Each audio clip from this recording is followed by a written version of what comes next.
membro dessa igreja, é fundador dessa igreja, é alguém que sempre fez perguntas importantes sobre a missão, a visão e o sentido dessa igreja. O Gesta, ele talvez hoje seja um dos maiores historiadores da igreja, está entre os maiores historiadores da história da igreja do Brasil. E não é um exagero, tá bom, irmãos? Ele vai debochar de mim, mas é porque ele faz isso mesmo, e quem conhece, conhece, entendeu? Mas eu estou falando sério, o Gesta é talvez um dos maiores historiadores da história da igreja no Brasil. Por onde eu vou pregar, onde eu passo, todos os lugares, os camaradas falam: ah, você tá lá na igreja do Gesta, né? Eu digo: tô lá na igreja do Gesta, é isso mesmo. É assim que acontece, porque Deus tem usado o Gesta para ensinar. É um grande mestre da igreja brasileira hoje, no que diz respeito à igreja, essa fatia da igreja histórica, que é a parte mais antiga da igreja brasileira. Então, das igrejas com tradições históricas. É alguém que tem ensinado nos seminários, nas principais casas, mas é um amigo. Então, já temos aqui, a gente tem poucas tradições na nossa igreja. Obviamente, uma das tradições teria que ter a ver com quem?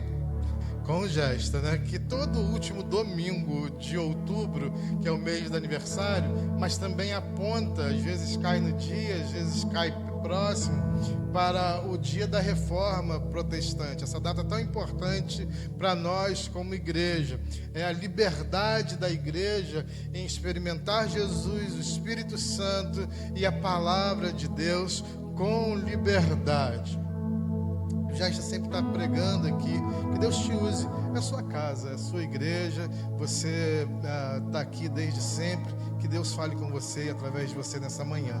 Deus, fala aos nossos corações através do teu filho. Que alegria a gente ter o Gesta aqui, Senhor, ministrando nessa igreja. A gente gosta de ouvi-lo, gosta de vê-lo, a gente gosta de ter o Gesta por perto aqui na igreja, porque é realmente alguém que sempre nos abençoa com a sua vida, com a sua alegria e com o seu conhecimento. Espírito Santo de Deus, tem liberdade em nós e através de nós, em nome de Jesus. Amém. Bom dia, irmãos. Uma alegria estar voltando aqui. Para mim é um momento de lembranças, né? Não que eu esteja longe daqui, tem tanto tempo. Qual foi a última vez que eu vim aqui? 2 ou 3 meses, né? Mas vendo as mudanças, as transformações, gostei a cruz ampliou, né? Então quem lembra, né? Quem fez aquela cruz ali em madeira foi o irmão Jetson, né? E o irmão dele, né? Que está na África do Sul, casou, tá lá com o leão, com a girafa. E fico bem alegre de ver que a igreja continua. A gente plantou essa igreja lá na sua casa, né? Em 19, outubro. Outubro de 2019, né? E os que ainda não me conhecem não sabem tudo que a gente viveu, tudo que a gente passou. Lavar esse chão aqui no início, né? Que só tinha morcego e sujeira. Mas tudo foi sendo construído e tudo foi crescendo. E fico bem feliz pela graça de Deus, né? Que tem sido abundante em nossa vida. Quero hoje começar falando com vocês. Eu venho lembrando aqui, né? Tantos anos falando de reforma na escola bíblica dominical, pregando sobre reforma e ensinando, né? E eu quero trazer uma palavra para a igreja baseado nos 5 princípios da reforma. E eu quero passar um pouco aqui o texto bíblico, trabalhar algumas coisas com os irmãos, pensar alguma coisa que a reforma protestante traz para nós. E quando a gente fala de reforma, não é só uma coisa que aconteceu 500 anos atrás, é uma coisa que precisa ser acontecida hoje. O lema da reforma, a igreja reformada sempre se reformando. Então, aquilo que foi experienciado, que foi experimentado há 500 anos atrás, precisa ser experimentado por nós hoje, porque é o avivamento da palavra de Deus, é o avivamento bíblico. Amém? Vamos abrir nossas Bíblias aí em Romanos, e a gente vai também trabalhar bastante alguns versículos. Romanos 1.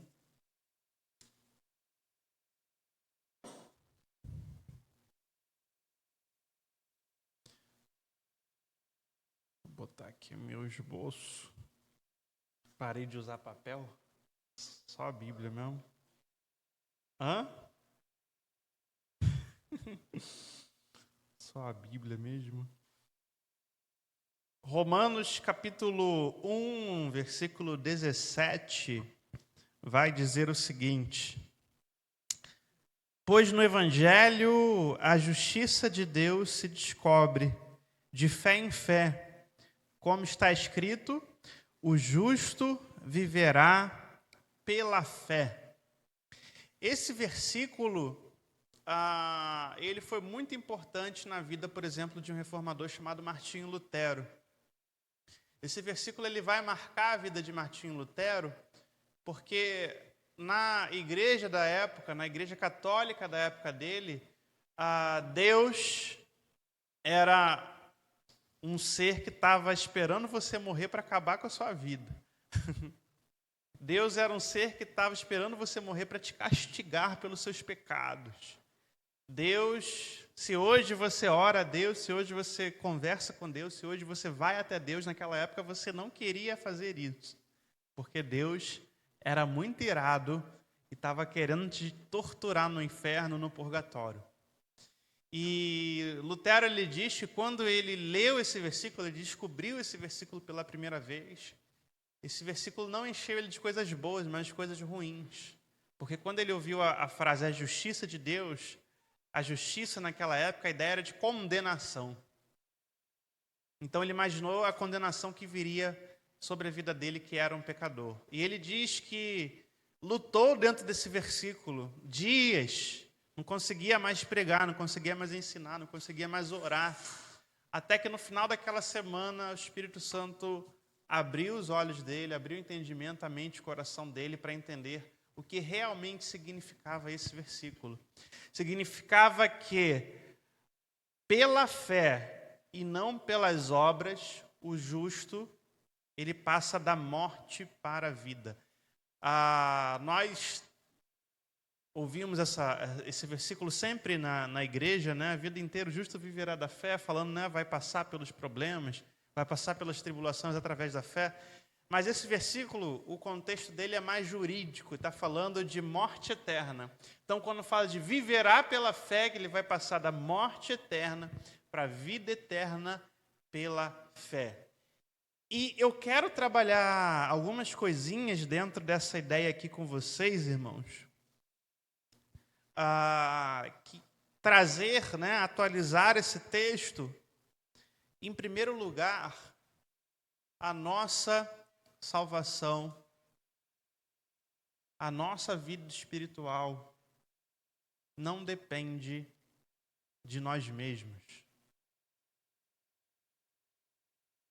Nós temos a tentação o tempo todo na vida cristã de achar que nós somos suficientes, de achar que nós somos melhores, que nós somos bons. Não. Eu sou bom para lutar contra o pecado. Eu sou bom por mim mesmo para viver com santidade. Eu sou bom por mim mesmo para orar. Nós temos a tentação, o ambiente religioso, ele acaba criando uma falsa ilusão em nós mesmos que nós somos suficientes e fortes e poderosos para conseguir as coisas, para conquistar.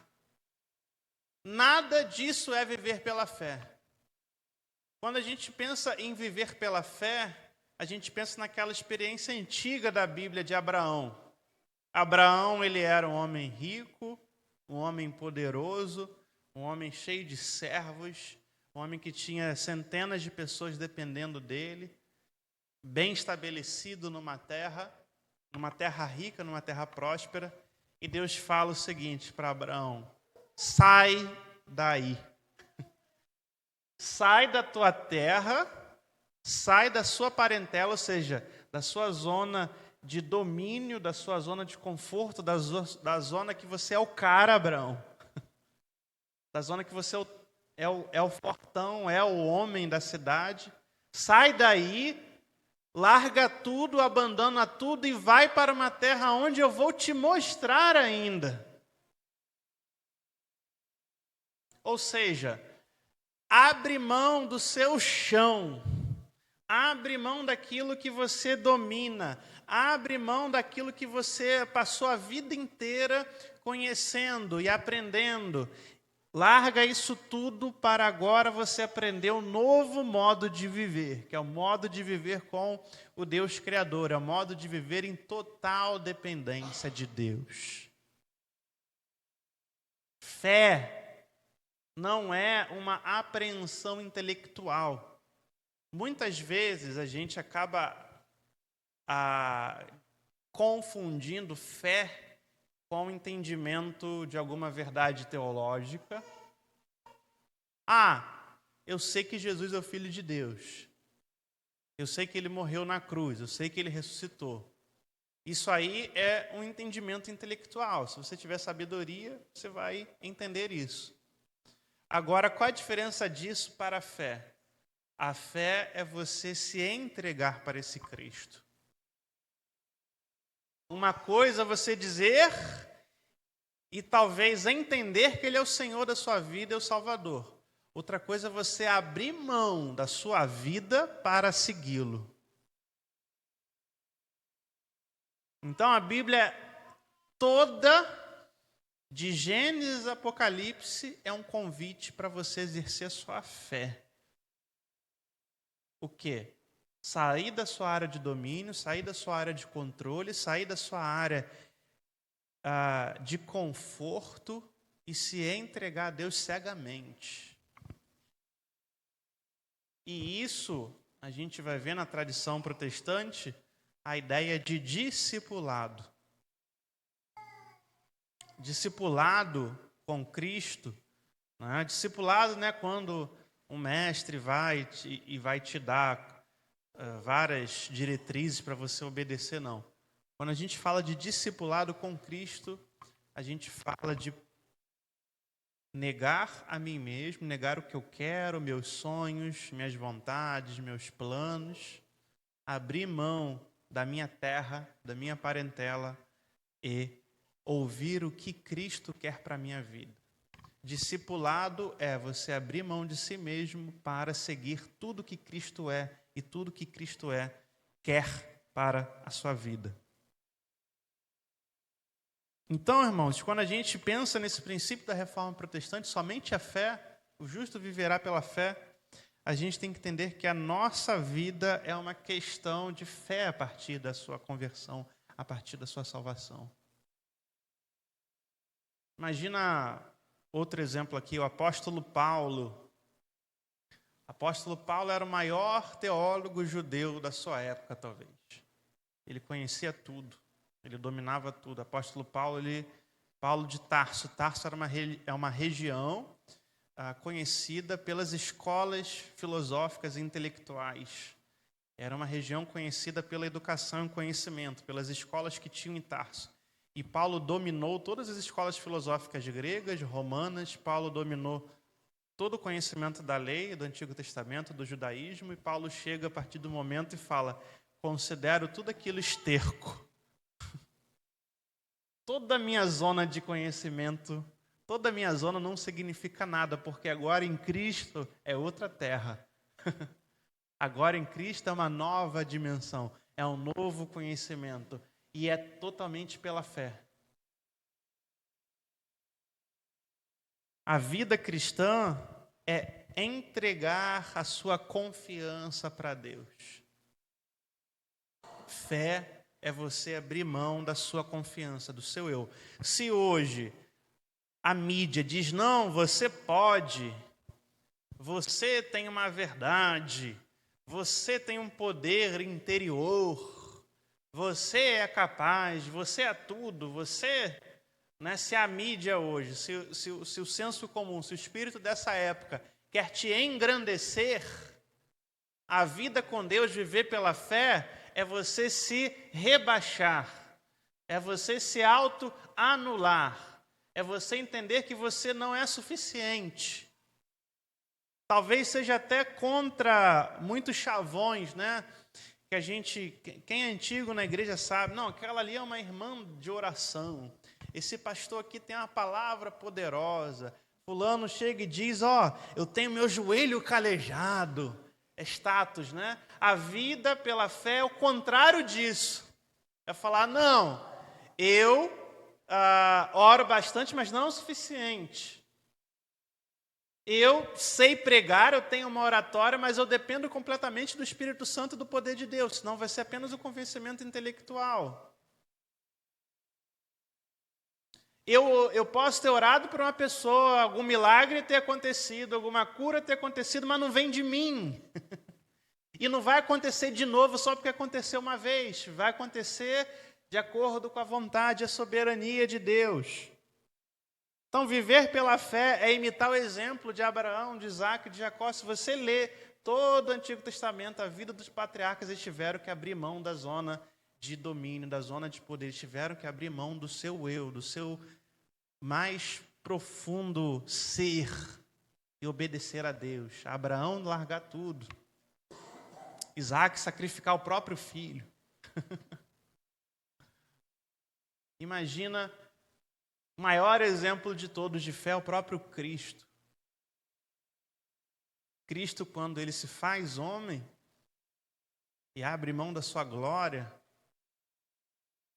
na véspera da sua crucificação, Cristo ora, Pai, se possível for, passa de mim esse cálice. Porque ele sabia toda a tortura, toda a humilhação, toda dor. Jesus sabia que ele seria destruído, moído. Ele fala, se possível for, senão ele se entrega pela fé. Cristo é o maior exemplo que nós devemos imitar de fé. Amém, irmãos? Continuando aqui, abre aí em Efésios, capítulo 2.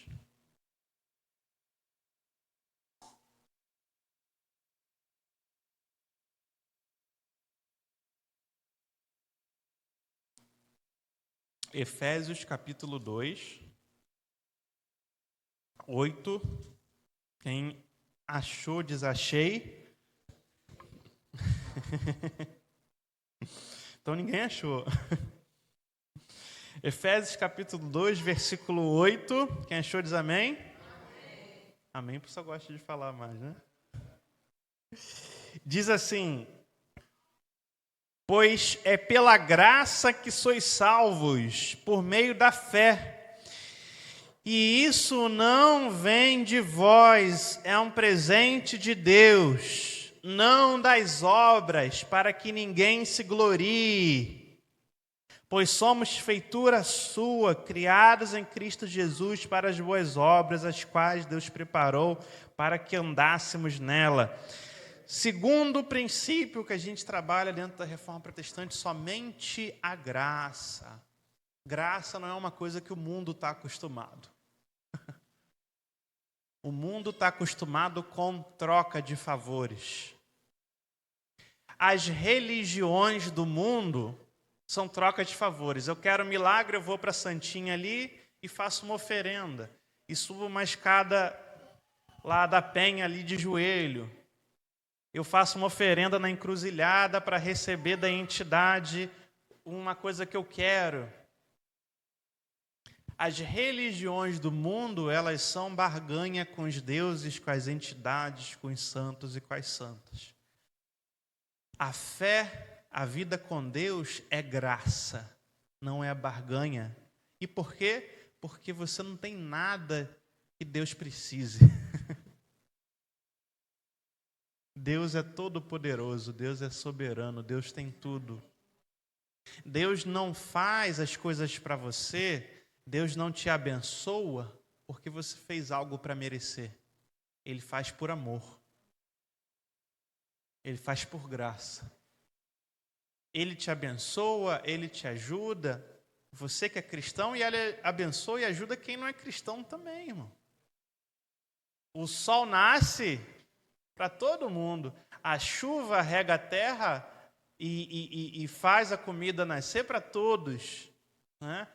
Tudo que Deus criou, Ele criou de forma perfeita, graciosa, o alimento, a natureza, os animais, tudo perfeito por amor, por graça, não é porque você fez algo para merecer. Cristo morreu na cruz por você, não é porque você merecia, você nem existia, eu nem estava nascido. Cristo morreu por pessoas ainda que vão nascer daqui aos próximos anos. Cristo morreu por todos por amor, por graça. A partir, então, do momento que eu entendo que Deus faz por graça, Deus me ama, não é porque eu mereço, porque eu sou muito bom, eu tinha obrigatoriamente que ser humilde.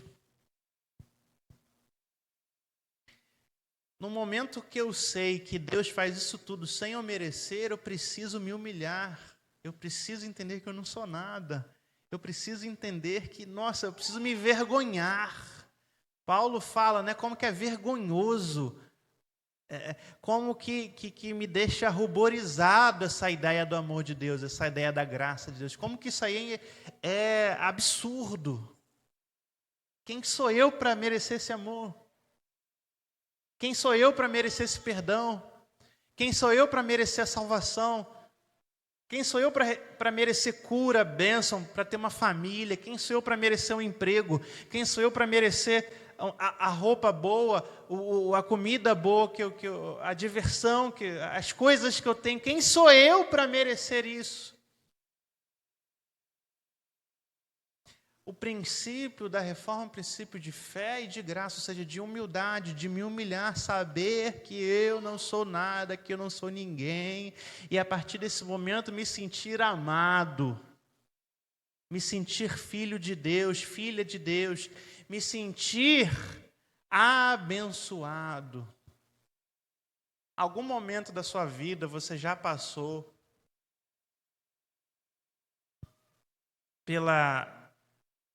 pelo momento de ser abençoado por alguém sem merecer? A gente é assim com a nossa família, né? Nossa mãe, nosso pai, às vezes irmãos, às vezes algum amigo. Nossa, não merecia, essa pessoa me ajudou na hora certa.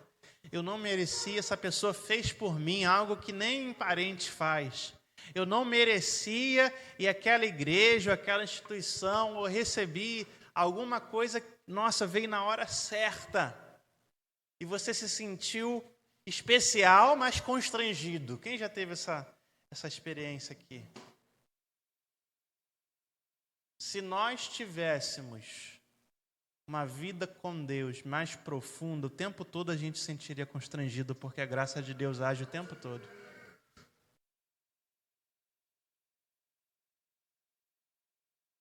E quando Cristo faz isso por nós,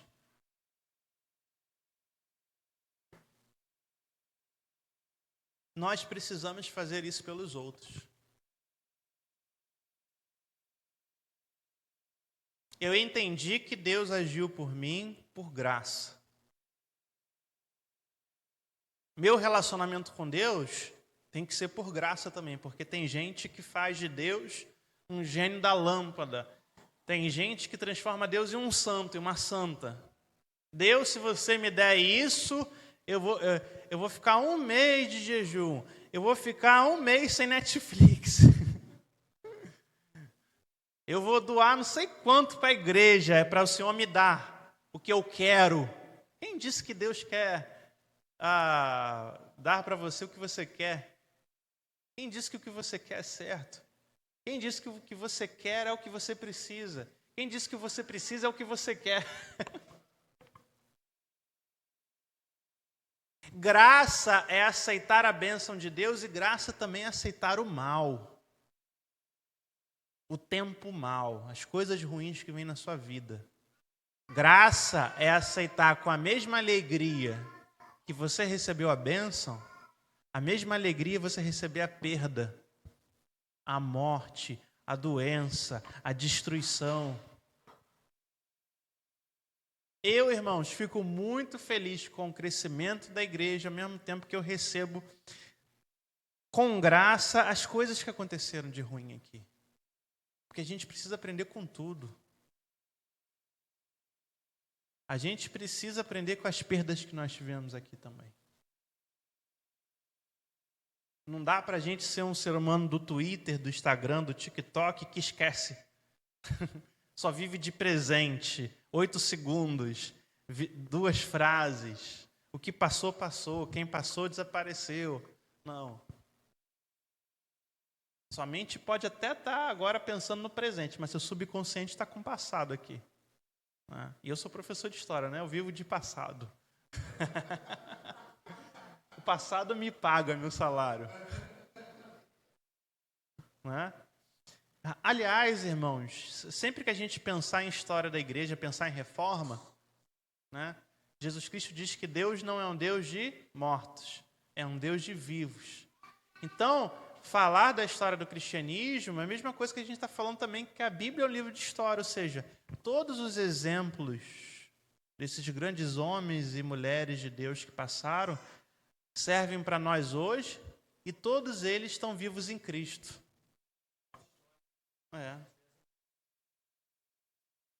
Nós somos uma grande família. Lutero pode estar no céu agora, Zwinglio pode estar no céu agora, os grandes reformadores podem estar no céu, mas eles estão falando até nós hoje com seus exemplos de vida. E trazendo essa reflexão, também trago a memória a eles. E as pessoas que foram importantes na sua caminhada de fé, na sua caminhada de salvação, os homens e mulheres de Deus que te ajudaram a ficar firme, a se converter, a viver em santidade, todos eles são parte da sua vida, são parte da sua família, são parte da sua trajetória. Pessoas vão, pessoas se perdem, mas todo mundo contribui. A gente é uma grande família na fé. E a partir disso que eu estou falando, assim como com Deus eu ajo também com graça, eu não posso vir na igreja como uma barganha com Deus. Eu vou no domingo para receber uma palavra de vitória para viver bem durante a semana. Isso é barganha. Eu dou meu dízimo, eu dou minha oferta para repreender o devorador e ter dinheiro e ter sempre emprego. Isso é barganha. Eu vou ao culto porque eu quero encontrar meus irmãos, eu quero adorar a Deus com eles. Da mesma forma, eu adoro a Deus em casa, eu adoro a Deus a levantar, eu adoro a Deus a dormir, eu adoro a Deus a trabalhar. Toda a minha vida tem que ser uma vida de adoração. Todo o meu trabalho, meu esforço, tudo que eu faço tem que ser uma vida de adoração por graça, não porque eu mereço, mas porque eu amo a Deus. E se eu amo a Deus, e se Deus fez por mim, Cristo tem algumas parábolas interessantes, né? Um devedor que vai pedir perdão da sua dívida, e aí o Senhor perdoa, e aí essa pessoa que saiu perdoada tem um devedor dele. E aquele que foi perdoado da dívida tem alguém que deve para ele, e ele, em vez de perdoar a dívida dessa pessoa, ele faz o quê? Manda essa pessoa para a cadeia. O que Cristo está tentando nos ensinar? Que assim como Ele deu o exemplo da graça para nós e nos trata de graça, nós precisamos tratar aos outros com graça. Irmãos, quando a gente fala que nós somos uma igreja, a igreja é a civilização da graça. Quando Deus levanta Abraão para construir um povo, é o povo dele. E é um povo diferente. E os hebreus, na história da antiguidade, eles foram povos completamente diferentes dos outros. Povo pequeno, numa região esquisita da época, né? Canaã. Mas um povo que transformou a história de todo mundo. Moral, social, política, econômica.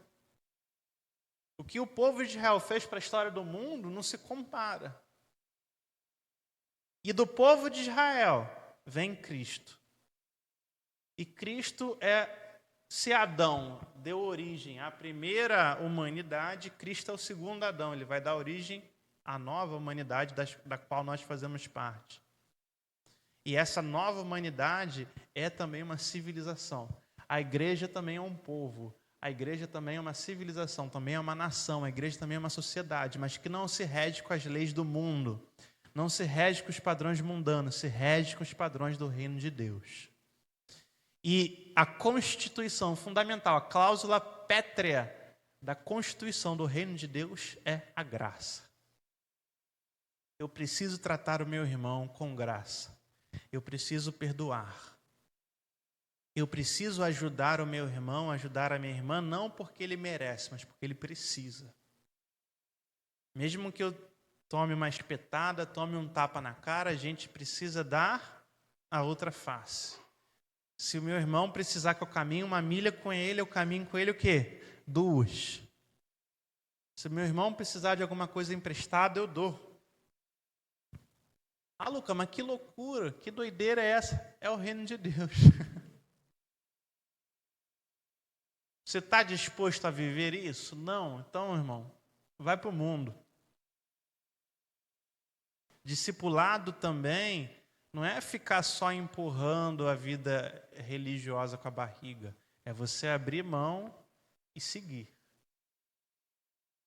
Eu sempre falo isso. Está disposto a viver uma vida com Deus, uma vida cristã, uma vida de graça? Sim ou não? Não. Então você não tem por que estar na igreja. A não ser que você goste de ar-condicionado, de música boa.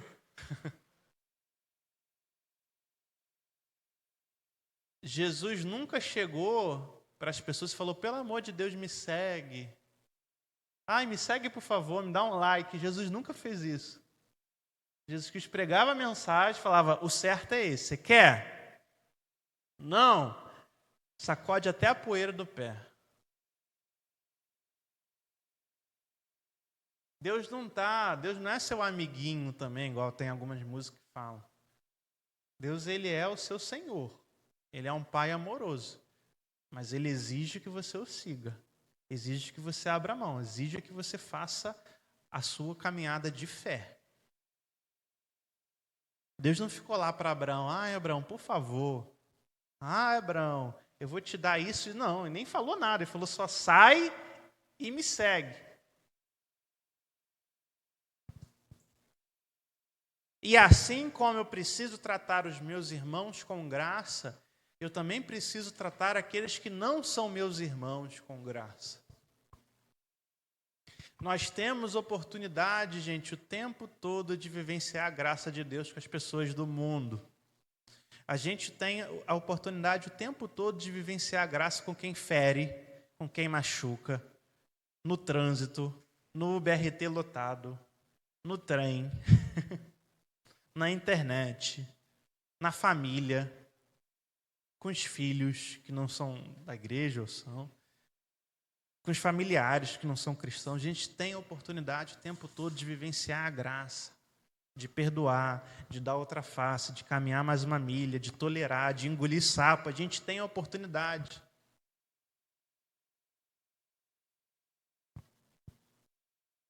Algum momento no meio evangélico, santidade virou sinônimo de roupa, voz impostada, de falar um glória a Deus bonito, um aleluia, ou falar em outras línguas, ou de falar que ora muito, que jejua muito. Em algum momento, vida santa virou sinônimo disso no senso comum evangélico. Mas na Bíblia, a vida santa é uma vida de perdão. É uma vida de graça. Isso que é santidade. Não, eu vou dar um tapa na cara do diabo. Quem já viu essas músicas que tem? Voadora, como é que é? Voadora na cara do capeta. Quem já cantou esse corinho?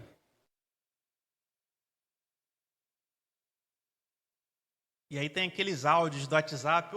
Bom dia, metralhadora de Jeová. Machado na cara do cão. Quem já ouviu isso? Que bom que você não... Mas é engraçado. Aí eu fico pensando assim, metralhadora de Jeová, voadora na cara do capeta, é quando você engole sapo, quando você perdoa, quando você ama, quando você caminha mais uma milha, quando você ajuda, quando você contribui, quando você se dedica. Não vamos nos enganar, irmãos, com essa falsa noção de santidade.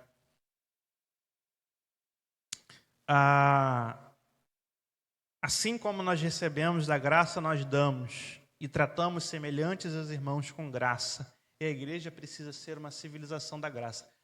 Nós precisamos ser um povo diferente. Nós temos que ser um povo diferente. Nós fomos chamados para ser um povo diferente. Amém? Até que horas? 11h30, né? Tá. Então não vou falar dos 5 princípios, não. Vou terminar com o terceiro princípio. Somente a Deus a glória. Vamos abrir em Colossenses 3. Vamos abrir, irmãos? A igreja está em silêncio. Colossenses, capítulo 3, versículo 17. Quem achou diz amém. Colossenses 3, 17. A gente vai ler 2 versículos, 17 e o 23. Diz assim o 17. E tudo que fizerdes por palavras ou por obras, fazei-o em nome do Senhor Jesus, dando por ele graças a Deus Pai. Vou repetir, Colossenses 3,17. E tudo que fizerdes por palavras ou por obras, fazei-o em nome do Senhor Jesus, dando por ele graças a Deus Pai. Agora a gente vai ler o versículo 23, mais um pouco abaixo. Aliás, vocês vão ler para mim. Colossenses 3, versículo 23, eu vou contar 1, 2, 3, tá rimando. E vocês vão ler. Então vamos lá? Todo mundo achou? Então vocês vão ler para mim. 1, 2, 3 e...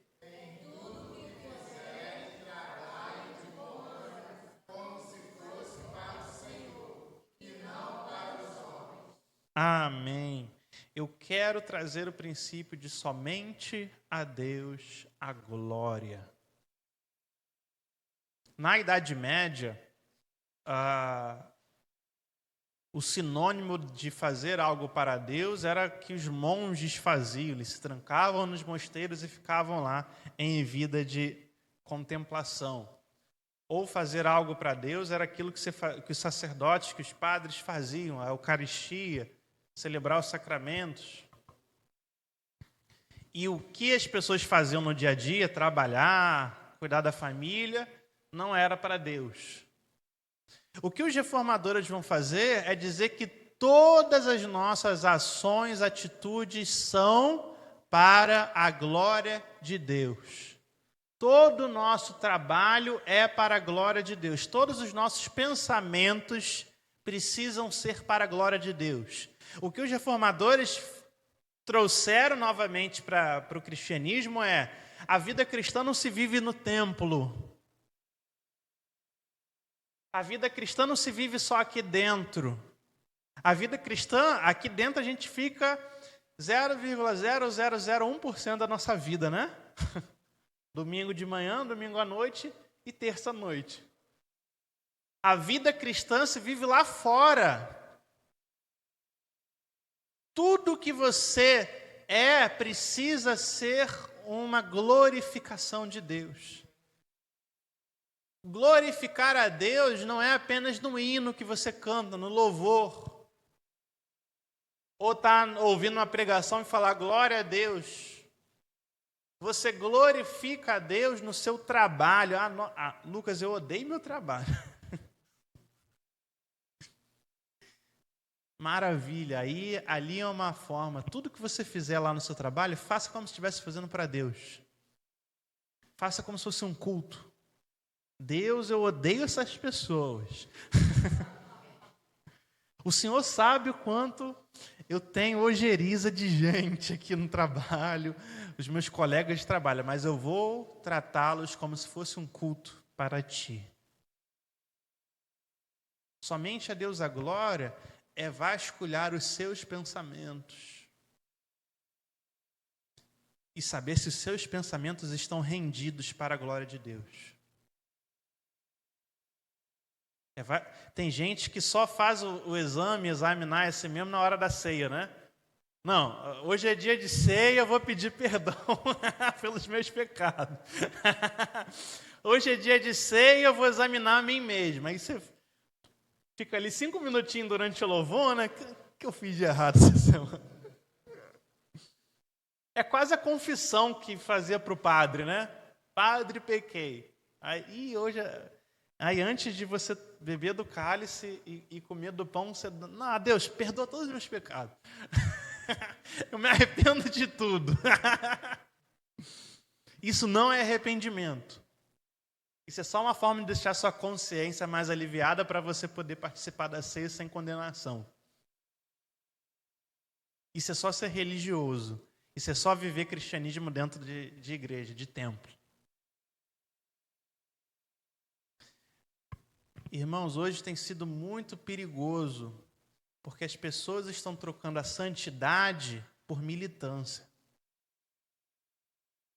As pessoas estão trocando a santidade, a gente vê muito isso hoje numa nova geração, na juventude que se diz teóloga, que se entende teóloga, que troca a santidade, o comportamento cristão.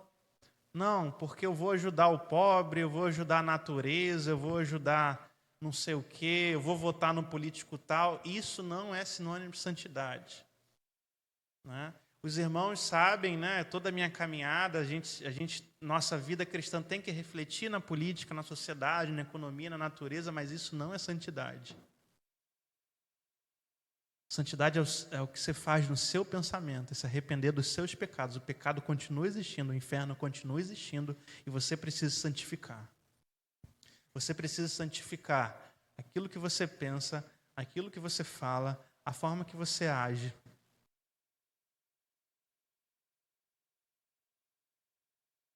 Essa ideia que não, mas a graça de Deus me perdoa. Peraí, perdoa quando você se arrepende e pede perdão. Isso é o que um grande teólogo luterano no século XX, Dietrich Bonhoeffer, ele falava da graça barata. Ensinaram para a gente que era só entender a fé em Jesus Cristo que estava tudo certo. Ensinaram para a gente que todos os nossos pecados estavam perdoados só porque a gente crê. Você tem acesso ao perdão. Você tem direito ao perdão e à graça, mas você precisa ainda se arrepender. Você continua precisando mudar. Você continua precisando se santificar. Você precisa colocar toda a sua mente, todas as suas atitudes diante de Deus e comparar. Isso glorifica a Deus. A santidade não morreu na igreja, tá, irmãos? Pode ter um pastor famoso ter trocado a santidade por militância, pode ter um teólogo liberal trocado a santidade por ação no mundo, mas a santidade não morreu, continua valendo. Você precisa buscar se arrepender dos seus pecados cada momento. Você precisa buscar render a sua vida, o seu coração, o seu trabalho, os seus estudos para a glória de Deus. Quando a gente pensa eu gosto muito, esse Soli Deo Gloria, um dos maiores músicos de todos os tempos, o maior músico erudito de todos os tempos, Johann Sebastian Bach.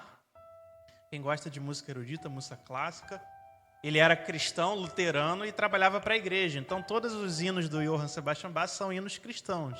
E todas as partituras, quando ele terminava de escrever, ele colocava lá embaixo, Soli Deo Gloria, somente a Deus a glória. Pensando nisso nesses dias, eu refleti, eu quero que tudo que eu faça, ao final, tenha Soli Deo Glória. Meu trabalho, fazendo aula, sou professor, fazendo aula, fazendo palestra, escrevendo, que no final seja só lhe deu glória. Eu quero que até a minha diversão, aquilo que meu entretenimento, no final, tenha só lhe deu glória. Quero que meus relacionamentos, meu casamento, minha família, meus amigos, no final, só lhe deu glória. Assim eu vou pelo menos retribuir o mínimo do que Deus faz por mim. O mínimo do que Deus faz por mim todos os dias. É o que diz aqui os versículos que a gente leu. Tudo que fizerdes, tudo, seja por palavra ou por ações, fazei-o em nome do Senhor Jesus, dando por ele graças a Deus Pai. Se você fizer isso, irmão, você vai pensar 2 vezes antes de pecar. Você vai pensar 2 vezes antes de errar. Você vai pensar 2 vezes antes de retribuir o mal, antes de pagar o mal com o mal. Você vai pensar 2 vezes antes de entrar naquele pecado de estimação.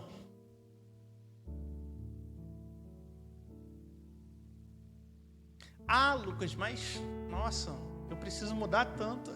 Mas a caminhada cristã é essa. Você pode decidir não ser cristão. Ah, mas eu quero bênção, eu quero graça. Aí você não está buscando a Deus por aquilo que Ele é, mas por aquilo que Ele faz. Aí você vai para o inferno do mesmo jeito. Está perdendo tempo. Então, irmãos, que a nossa vida seja uma vida de fé. A gente não confia em nós mesmos, mas entregue tudo a Deus. Que as nossas atitudes com Deus, com os irmãos e com as pessoas de fora seja uma atitude de graça, porque a gente é um povo gracioso. E que tudo que a gente fizer, seja pensamento, seja palavra, seja por ação, tudo, somente a Deus a glória, glorifique a Deus. Amém? Vamos orar? Vamos ficar em pé? Eu queria que você refletisse nesse momento aquilo que você precisa abandonar de pecado, de erro, de mau hábito, más atitudes, tudo aquilo que destrói a sua santidade, tudo aquilo que destrói a sua vida com Deus, tudo aquilo que você faz e entristece a Deus. Queria que você fechasse seus olhos, pensasse, e que você se comprometesse hoje a sair daqui e começar a tratar isso, começar a se arrepender e começar a mudar. Senhor Deus, nós te agradecemos por esse dia, te louvamos porque podemos estar aqui diante de Ti, com nossos irmãos, podendo, Senhor Deus, te adorar, podemos, Senhor Deus, te servir, podemos ouvir da Tua palavra com liberdade, temos a Bíblia aqui que nós podemos ler, nós podemos entender, crescer. Senhor, eu te clamo perdão pelos meus erros, meus pecados. Cada um que está aqui, Senhor Deus, eu peço que o Senhor ouça, toque no coração. Às vezes nós nem sabemos o que nós temos feito de errado. Às vezes, Senhor Deus, o nosso pecado se cristalizou, que a gente nem mais percebe. Que isso seja quebrado hoje em nome de Jesus. Deus, todo domínio satânico em áreas da nossa vida, na área da nossa mente, seja quebrado e repreendido em nome de Jesus. Que agora a gente possa estar liberado, Senhor Deus, para te servir em todas as áreas, com graça, com amor. Que a gente possa te glorificar em tudo, Senhor Deus. Muito obrigado por tudo que o Senhor tem feito em nossas vidas, Pai. Nós te adoramos, Senhor Deus. O Senhor é grande, maravilhoso, perfeito. Nós te adoramos, Cristo, por morrer na cruz por nós, por nos dar salvação, por abrir esse novo caminho, por abrir o caminho da graça. Nós te adoramos, Espírito Santo, por nos dar a Tua presença, a Tua direção, por ser o nosso intercessor, por ser o nosso advogado. Nós te adoramos, Senhor Deus, em nome de Jesus. Amém. Amém.